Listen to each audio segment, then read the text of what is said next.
5, 6, 7, 8.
This dance is Beginner's Jig, choreographed by Karen Tripp.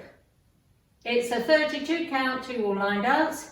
Section 1, starting with the right foot, side, behind, triple in place, kick to left diagonal, kick, 4, cross, kick, 4, cross. Section 2, side, behind, triple in place, rocking chair. Section 3, right heel forward, right toe back, triple forward, right, left heel forward, left toe back, triple forward, left, right, left. Last section, make 2 curving triples in an arc to the back, right, left, left, and 2 triples forward, right, left, left. And you start over. Now let me go over the dance with the counts. 5, 6, 7, 8. 1, 2, 3, and 4, 5 and 6, 7 and 8. 1, 2, 3, and 4, 5, 6, 7, 8. 1, 2, 3, and 4, 5, 6, 7 and 8. 1 and 2, 3 and 4, 5 and 6, 7 and 8. And that's the whole dance.